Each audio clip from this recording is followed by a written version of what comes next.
미국에서는 해고를 도끼질한다고 한다면서요. 한국에선 뭐라 그러는지 아세요? 넌 뭐하지야? 영상 시작하기 앞서 소신 발언 하나 하고 시작하겠습니다. 전 솔직히 지금 이 영화가 이렇게까지 욕먹고 있는 가장 큰 요인 중에 하나는 언론이라고 봐요.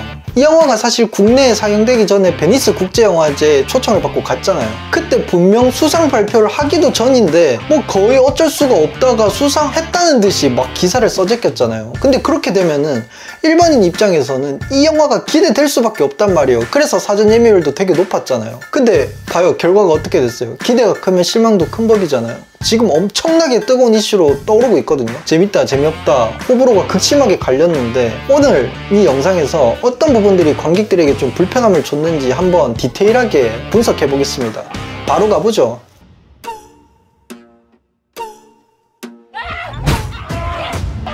여러분은 지금 쭈데리를 시청하고 계십니다.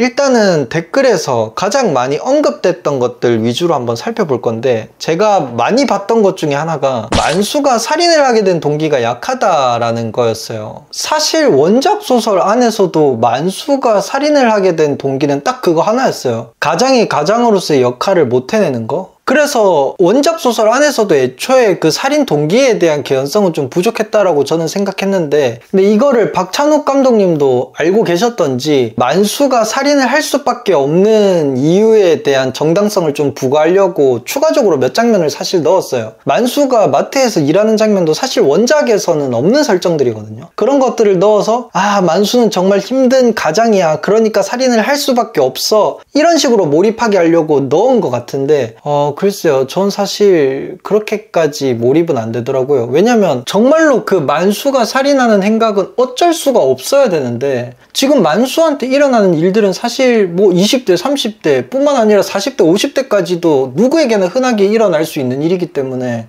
이게 진짜로 저렇게까지 극단적으로 생각할 일인가? 그런 의구심이 가장 먼저 들었던 것 같아요. 그래서 좀 아쉬웠고, 그리고 두 번째로 미리라는 인물의 포지션이 좀 아쉬웠어요. 개인적으로 손예진 배우님의 연기는 굉장히 괜찮았다고 생각이 들어요. 근데 캐릭터 설정이 이번에 싹 바뀌었어요. 그래서 아쉬움이 좀 컸는데, 그게 어떤 부분이었냐면 원작 소설에서는 끝까지 미리가 만수가 살인을 했는지 안 했는지 몰라요. 그래서 소설책을 읽는 마지막 페이지까지 미리한테 들키는 거 아니야? 이 가족들한테 이 만수의 살인의 행각이 들키는 거 아니야? 이 긴장감을 졸이면서 봤거든요. 그러니까 만수가 가지고 있는 이 조마조마함? 경찰에 들키는 건 아닌지, 혹은 가정에 들키는 건 아닌지, 이 만수의 심리적인 상태를 계속 끌고 갔기 때문에 저도 소설책을 재밌게 읽었던 건데, 영화에서는 미리가 중후반부에 다 알아버리잖아요. 만수가 살인을 한 거. 그리고 그걸 눈 감아줘 버리니까 그때부터는 만수의 그 긴장감 넘치는 상황들도 긴장이 하나도 안 되고 뭐 몰입이 잘 안 되더라고요. 그래서 이 미리가 가지고 있는 포지션이 좀 애매했지 않나? 라는 생각이 들어요. 아싸리 좀 만수의 살인 행각을 눈치채는 것까지는 가지 않았어야 됐다라고 생각을 해요. 그냥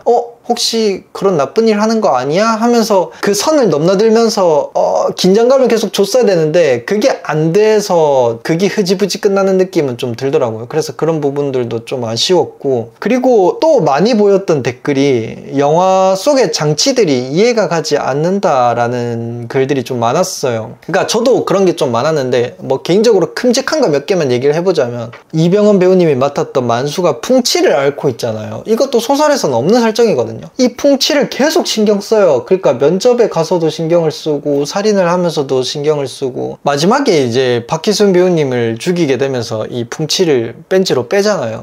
그러니까 이 풍치가 의미하는 것도 잘 모르겠고, 그리고 딸아이가 자신의 의사를 표현할 줄 모르고 앵무새처럼 말을 따라 한다던가, 또 천재적인 악기 재능이 있음에도 가족들 앞에서는 연주를 못하는 그런 설정들이 저는 이해가 정말 안 되더라고요. 단순하게 사람들이 받아들여져야 되는데 이런 설정들이 사람들을 계속 생각하게 만들어 버리니까 극이 흘러가면서 혼란스럽기만 하더라고요. 저건 뭐야? 이건 또 뭐야? 이건 뭘 의미하는 거야? 이런 의문점들이 하나도 풀리지 않으니까 그냥 영화가 끝나면서도 계속 불편한 느낌이 들더라고요.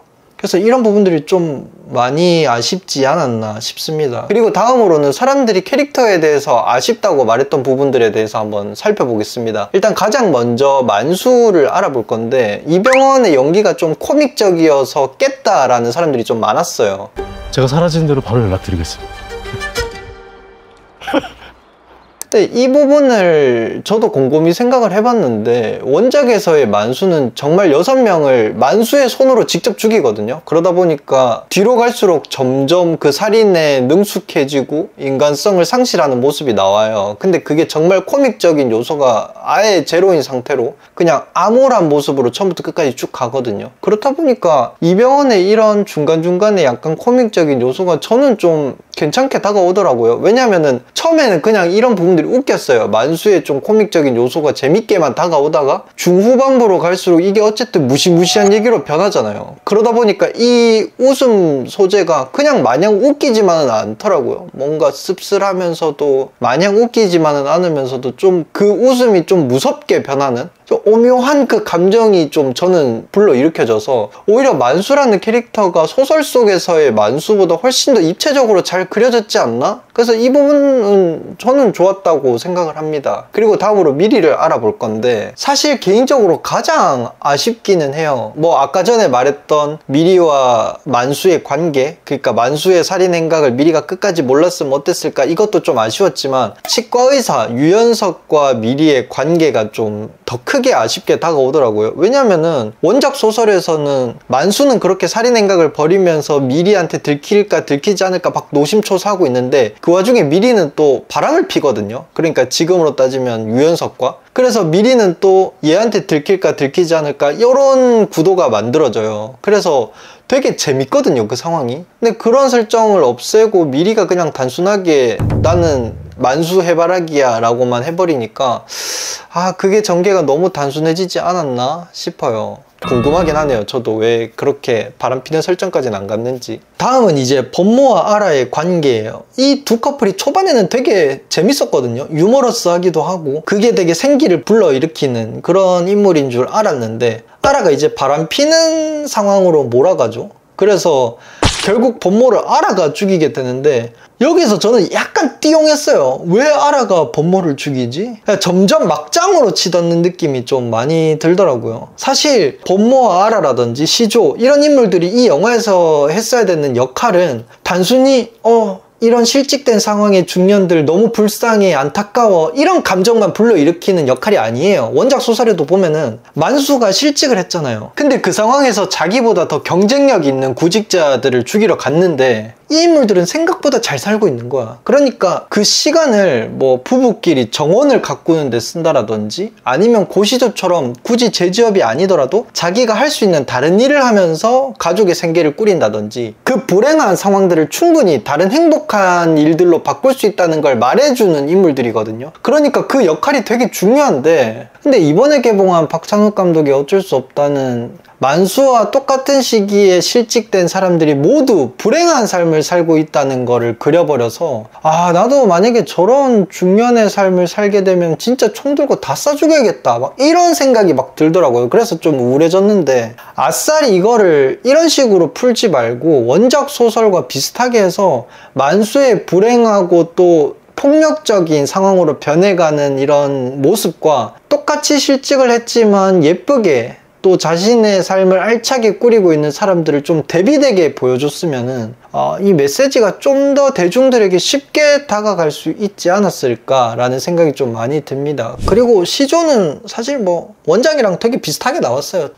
연기도 더 과하지도 부족하지도 않게 딱 그 인물을 잘 표현한 것 같아요. 근데 개인적인 아쉬움은, 왜 만수가 나갈 때 이 시조가 눈빛 한번 이렇게 눈빛 연기를 한번 하잖아요. 이 눈빛에서 뭔가 사건이 하나 벌어질 것 같았는데 그냥 너무 총으로 한 방에 죽어버려가지고, 저런 연기력이면 조금 더 뭔가 해주지 라는 생각에 좀 아쉬움은 있었거든요. 근데 시조는 생각보다 괜찮았던 것 같아요. 네, 오늘 이렇게 어쩔 수가 없다에 대해서 주저리 한번 떠들어 봤습니다. 뭐 예술 작품이 이래서 재밌는 것 같아요. 이 작품에 대해서 이해가 가는 사람들은 와, 역시 박찬욱 정말 찢었다, 마스터피스다 라고 얘기를 할 수 있을 거고, 또 이 작품에 대해서 이해가 안 되는 사람들은 뭐야, 이름값이잖아, 이런 배우들 데리고 이런 얘기밖에 못해? 뭐 이런 욕이 또 나올 수 있는 거고, 저 역시도 원작을 보고 이 작품을 봤던 사람 입장에서는 뭐 원작에서는 안 보이는 매력들이 또 좀 보여서 좋았는데, 그에 반면 또 너무 우리 시대랑 잘 맞지 않게 뭔가 공감이 안 가는 부분들을 공감 있게 만들려고 하진 않았나 라는 생각도 조금은 들기는 합니다. 여러분들은 이 작품을 어떻게 봤는지 댓글에 좀 남겨주시면 너무 감사할 것 같고,